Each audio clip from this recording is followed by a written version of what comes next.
Hey everybody, Ryan Gromfin here with the restaurantboss.com, and I'm still in my kitchen whites as you can see today because I just got home literally a couple minutes ago from a consultation with a new client of mine, a chef at a hotel. The general manager contacted me because they felt that their menus were a little dated and the kitchen just needed some kind of revamping. Great chef, great guy, great work ethic.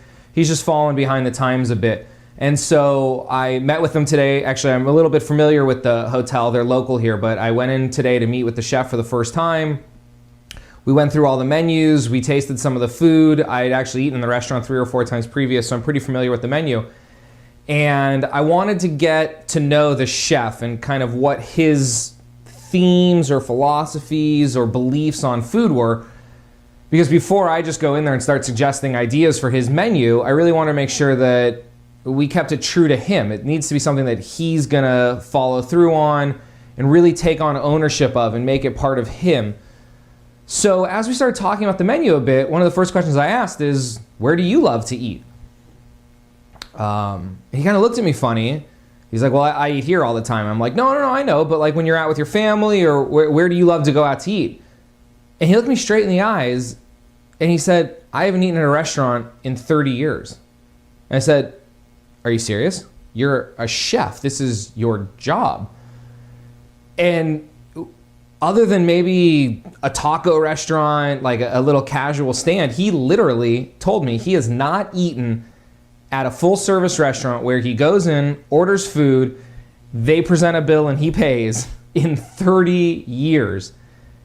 And it all started to make sense to me because his menu is about 30 years old in ingredients and flavors and presentations and everything else. And so the first assignment I gave him was to go out tonight before we even do any more work tomorrow and go eat at a restaurant, at least one in town. I gave him a few suggestions. But really, the reason I share this with you is you can probably see behind me, these are all menus of some local restaurants as well as restaurants that are hotels and things that I've eaten at recently in other cities. And the reason is I'm always studying what the competition is doing. The first thing I did when I got home, actually even before I filmed this, is I went online and I downloaded 20 or 30 menus from, it's a chain hotel. I downloaded 20 or 30 menus from every other chain or every other unit of this hotel in cities that were sort of similar to the city that we live in. And then I start flipping through all of my magazines and trying to get ideas and seeing what's hot and what the trends are, because how are you ever gonna know what your competition wants, where your customers are eating, if you're not going out and doing it yourself? And there's so many other reasons I suggest eating at other restaurants, especially I suggest eating in your own restaurant. Have you ever sat down in your own dining room as a guest, not just to grab a quick burger, but I mean, walked in through the front door, been seated by the host, sat down at a table, ordered your food and presented your bill? You will be shocked. I mean, absolutely shocked at what you see. I couldn't believe it. The first time I sat down and ate in my own restaurant, I thought people were just gonna like kiss my butt and give me perfect, and they would go in the kitchen and say, hey, Ryan's eating at this table, make sure it's perfect. My food was always messed up, overcooked, undercooked, it would come out late, servers would screw things up, and more than anything, you would just kind of see things from a different mentality. And then when the bill comes, I always make sure that you get presented with a bill, even if you're eating in your own restaurant. Look at it and figure in the tip as well. So, look at your bill. It's one thing to have a burger on a menu for $11. It's another thing for that $11 burger to turn into $13 or $12 with tax, and then an iced tea for $2 or $3, and then tip. And now all of a sudden your $11 burger is $16 or $17, maybe $18 or $20.